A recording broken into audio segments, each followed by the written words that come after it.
Pathmonk is the AI for website conversions. With increasing online competition, over 98% of website visitors don't convert. The ability to successfully show your value proposition and support visitors in the buying journey separates you from the competition online.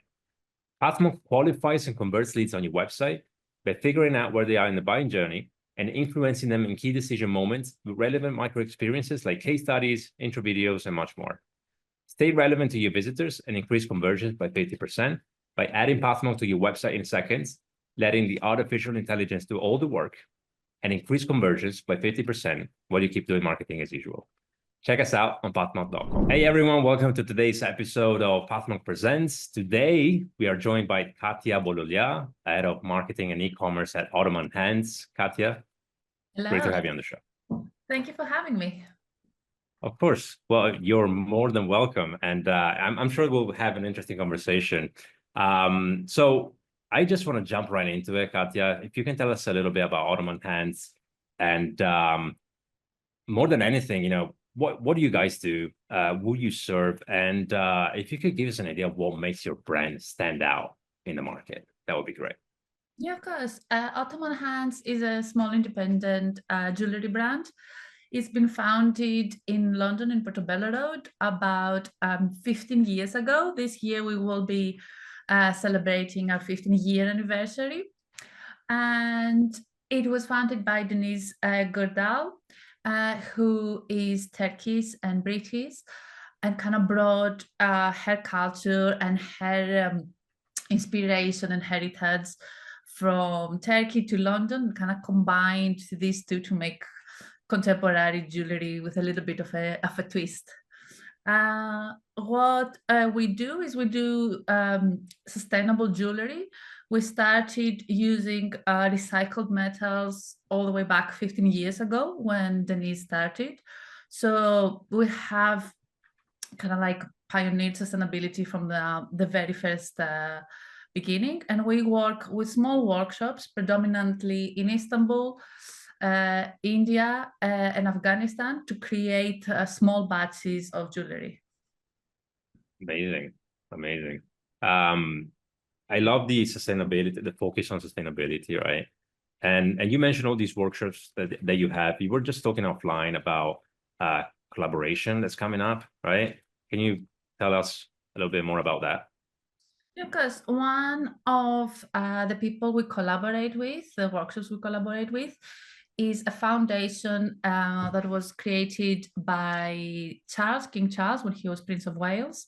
It's called Turquoise Mountain and is based in Kabul in Afghanistan. What it does is it kind of like nurtures people's skills in traditional Afghan crafts. So it educates through the Turquoise Mountain Institute all kind of craftsmen. It could be carpenters, it could be architects, and obviously they have a jewelry kind of like department. So what we are launching in a few weeks is it's a very special collection. Denise, our creative director, has worked with the students of Turquoise Mountain, and instead of her designing the collection and Turquoise Mountain producing it, as we have done in the past couple of collections, what she did this time is she gave a brief to the students who learn jewelry making, and some of the kind of themes she gave them was heritage or love, and they created their own designs as kind of like almost like a kind of competition. And then at the end, Denise and with the team of Ottoman, we picked our favorite designs to create a special capsule collection that was designed and created by the students of Turquoise Mountain. That's awesome. I mean, just imagine being a student and seeing your work out there with a company such as yours. I mean, that's got to be pretty exciting. So I'm curious, Katia, which types of customers are the best fit for your products? Because it's quite, it's sustainable, it's quite different, right? So maybe it's not for me necessarily, maybe more for my wife. But I was just looking at the website earlier. Do you have a specific type of customers that is actually best for Ottoman hands? Do you think, or? As a brand, we obviously want to cater to everybody. From a marketeer's point of view, our audience is predominantly women aged 25 to 35. Our key markets is obviously, first of all, here, the UK, followed by the USA, Australia, and Europe. We try to design jewelry a little bit more unisex these days. So we do certain things available for men or adjustable as well. So for example, all of our rings, they are adjustable, so they have no sizing. So they can fit from a smaller finger to the thickest finger. And also a lot of the chains that we do, like gold chains or pearl necklaces, we have also created them in longer sizes so men can wear them as well. We see a lot of men wearing our jewelry on Instagram, and we really love it. And we usually cater to a customer who wants something a little bit different. Here in Britain, the high street, is full of jewelry brands. It's very competitive. So what we try to do is we try to create jewelry that has a story behind it, that doesn't necessarily follow a certain trend, that is always a little bit different and a little bit more timeless, if we can say that. Right. Yeah, that makes a lot of sense. And look, I think so. At the time of recording this, it's this week. St. Valentine's is happening, and I'm willing to bet your metrics will be a little bit skewed, just because I'm sure there'll be lots of partners that will be going on the website and getting a gift potentially. So if women is the majority of your audience, let's say, I think you might get, and I might be wrong, but you might get a few more men, generally speaking, maybe buying from themselves or for their loved one, right? So absolutely, we do have an increase of men shopping with us in Valentine's Day and Christmas. Yeah, particularly so we get a lot of men on the website. Yeah, but obviously throughout the year, obviously men will buy gifts, they buy birthday gifts, they buy anniversary gifts. But yeah, it's definitely, there is a male customer for us for sure. Yeah, of course. So I'm curious, how crucial is your website when it comes to your overall e-commerce strategy? Because obviously, that's it's mainly e-commerce, right? If I'm not mistaken. So do you think it has any standout strengths, or maybe even do you see room for improvement for your website specifically? We are mainly e-commerce, we are mainly D2C. We do work with selected stockists worldwide, but obviously when you work with boutiques, when you work with stockists, they will only buy a certain amount, a certain range from a jewelry. To see the complete collection, to see all of the variety, you have to come straight to the website, and we do have some online exclusives as well. So it is really important for us, for the customer, when they land on the website, to understand what the brand stands for, to understand the philosophy behind the brand, to understand the product, to know straight away that if the product is right for them and to find the right thing for them. Okay. Well, staying on that note, then, what's from your perspective, right? Because you've been with Ottoman Hands for a while now, right? If I'm not mistaken, it's just under 5 years. 3. 3. There you go. So from your perspective, and maybe you can draw from your experience in general for this, right? What are the key elements of a high converting e-commerce website?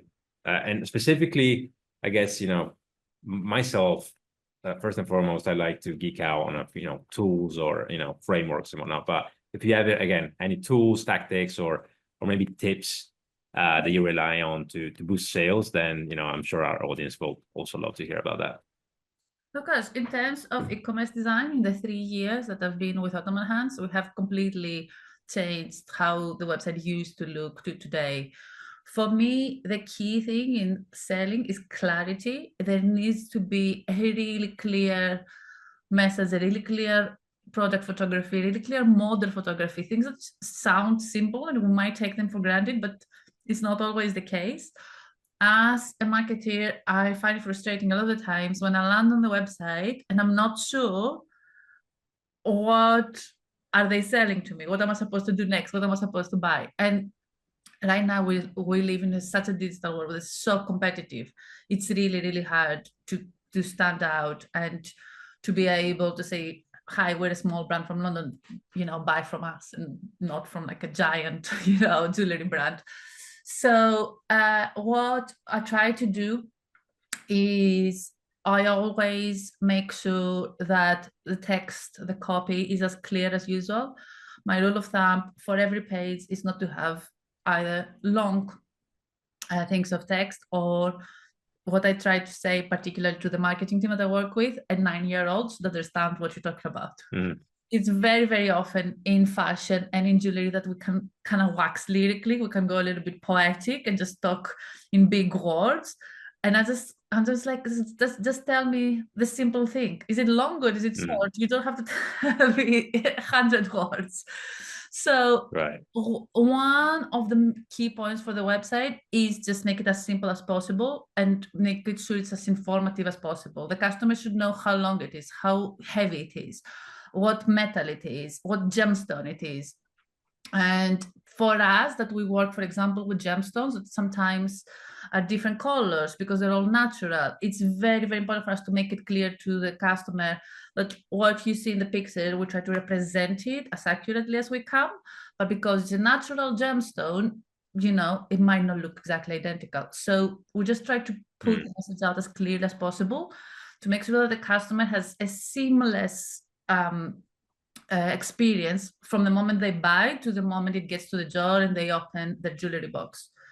Because there's nothing with e-commerce, there's nothing more disappointing than opening, the box and not be satisfied. In terms of marketing tools, we are really lucky that obviously e-commerce, from when I started working, I don't know, more than a decade ago, has progressed and changed so much. It's unbelievable. When I started working, brands didn't have e-commerce websites. they had websites that were just like pictures. There was nothing there. So the fact that now we have Shopify, and e-commerce websites that do everything for us is crazy. What we are looking for in terms of new tool at the moment, we are looking into AI. We're kind of trying to understand what it can do for us and where it can help us. We use automations in things like returns. So for example, we have a return portal where customers can create a return without going through a customer service person. Same thing we do when it comes to simple questions like, where's my tracking? Where's my parcel? These things we have already automated through a chat box that's also manned by a real person certain hours. But when it's after afternoon, really late at night, when it's the weekend and there's not a person there, we have a lot of flows and automations that can help navigate simple questions. In terms of AI, we try to use it now for our product descriptions, and kind of like try to see how it can help us automate something that used to be a very long manual job for me before. Try to see how it can help us portray our tone of voice and obviously keep our tone of voice with, but at the same time help us do things a little bit faster. Okay, very good, very good. Thanks for the overview, and I'm sure all of that product description, getting so much in detail, because you don't have the in-person experience to actually feel the product, right? Because that's important. That helps in that sense, because I'm sure that if I were to buy a piece of jewelry, then I would want to know everything about it, right? So it gives you that critical eye, and I'm sure that even when you go on different websites, you'll have that critical eye to see, are they good with their product descriptions, what are the pictures like, and things like that, because you have that experience, right? So as a customer as well, it's frustrating for myself as a customer when I don't know how big something is. Is it because for a picture you can't tell from an earring if it's that big or if it's that big? That's true. So I kind of want to know things like, what metal is it made of? What are the dimensions? And we are moving towards a world with more and more transparency. So I want to know who made the things I wear, the things I pay money for. And that's important to me as a consumer, to have that kind of like transparency in the supply chain, wherever possible. Totally. So let's switch gears for a second and talk about you as a leader, Katia. I want to know, what do you do on a day-to-day basis? What's a day in life of Katia? Because I'm sure you, as many different marketers will attest to this, they wear different hats, right? You do many different things, which is great because it keeps variety. But I want to hear from you. What's a typical day like? Absolutely. I do wear a lot of hats, particularly we are a small team. We're less than 10 people, the entire brand. So there's a lot of hats to be worn. My main areas have to do obviously with the running of the website. So anything that you see online goes through my hands. I'm very like kind of hands on the website. Everything that's written, every image has been kind of like hands-on reviewed by myself. And then that is kind of like what I enjoy is the creative part, because I get to be part of the photo shoots. I get to art direct those and work with photographers in London of how our jewelry should be sold and how it should look on the product pages. So this is kind of like the fun, creative branding part. And then the other part is, once the website is up and running, you kind of have to think about growth, about sales, about numbers, about analytics.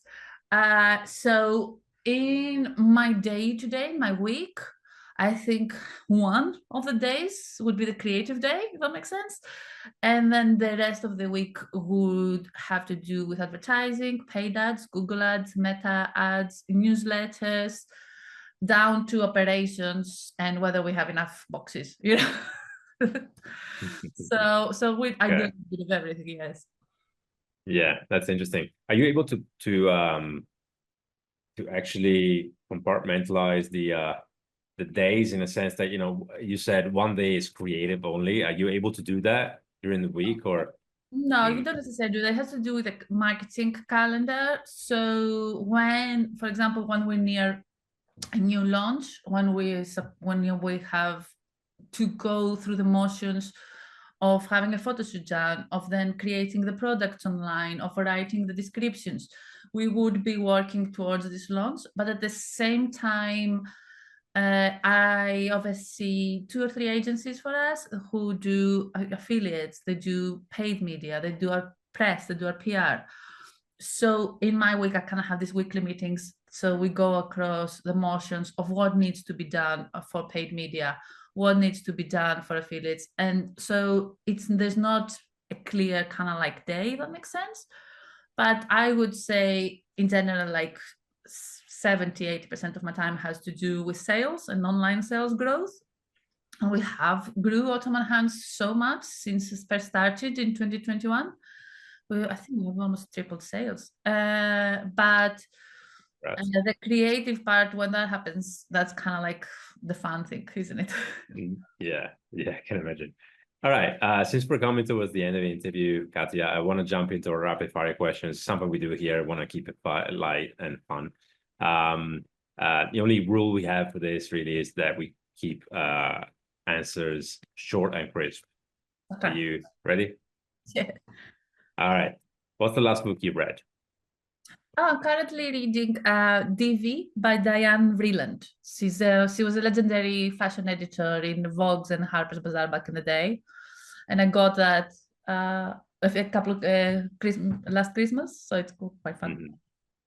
All right, awesome. Keeping always on top of the industry, keeping knowledgeable. I like it. What's one single thing that your company is focused on at the moment the most? Brand awareness. That's one of the areas we want to grow. We are an independent brand. We don't have a massive group behind us. So finding our customer, finding our people, and being able to stand out, in the high street, in social media, that's a challenge for us. It's very competitive. So brand awareness is our key focus. Okay, good. This is an interesting one. So if there were no boundaries in technology, what's the one thing that you would want fixed for your role as a head of marketing and e-commerce today? Sorry, say that to me again. If there were no boundaries, what was the one thing I would want fixed? There are no boundaries in technology. What's one thing that you won't fix for your role today? Fixed for my role. Sorry. Yes. Okay. Yeah. If there were no boundaries in technology. Sorry, give me a second. I have to think. I know it's rapid fire. You can edit that. The one thing that I would want fixed. Okay, I got it. So if I had a magic wand, I would have loved to be able to do all of the advertising, whether it is Google or Meta ads, almost in a kind of like seamless automated way. One of the key challenges for us is testing and trying again and trying to get the right ROI and the right cost per click. And the algorithm keeps changing, and one thing's work, one thing's that doesn't do. Like in a magic kind of wand, I would want to be able to say, this is the ad, serve it to the right people. Perfect. That would be good. That would be good. Yeah, So if you had one piece of advice that you could give yourself as as a younger marketer, if you could restart your journey, for example, what would that advice be? my advice would be to kind of like just sometimes you just need to stop and sit back and look the bigger picture. We kind of get into a rat race, particularly within brands, where we kind of always think about what we're going to do next, and we're kind of running, trying to get the next goal, trying to get more sales, trying to launch the next collection, more ads, and so on, get the ROIs back. Sometimes I wish I had the luxury of time to just sit back and look at things not on what I have to do next week, but what I can do in the next kind of 2 years. Okay, that's a good one. Yeah, good way of thinking about it. Well, Katia, I want to thank you for being on the show with us today, and I also want to give you a last word. This is something we do here. So, if someone forgets everything about what we talked about today, what is one thing that you should remember about the work you're doing with Ottoman Hands? I think the work I do is a mix of a lot of jobs. Is, as you said, you wear a lot of hats. You are a growth hacker, you are a marketeer, you are the operations person, you are the branding person. But I think the most important thing for me is just about trying to explain to the customer in very, very simple words what we do. With one phrase, someone should know what Ottoman Hands do. And sometimes it's difficult to do that. But if I have achieved that and someone lands on a homepage and within the first 3 seconds, they know what we're about and what we do, that's a success for me. That's perfect. Then I will say, let's close with, sending everyone to ottomanhands.com so they can see the amazing work that you guys do. Katia, thanks again for being with us on the show today, and hope to see you again soon. Thank you so much for inviting me. Thank you for your time. Of course. Take care.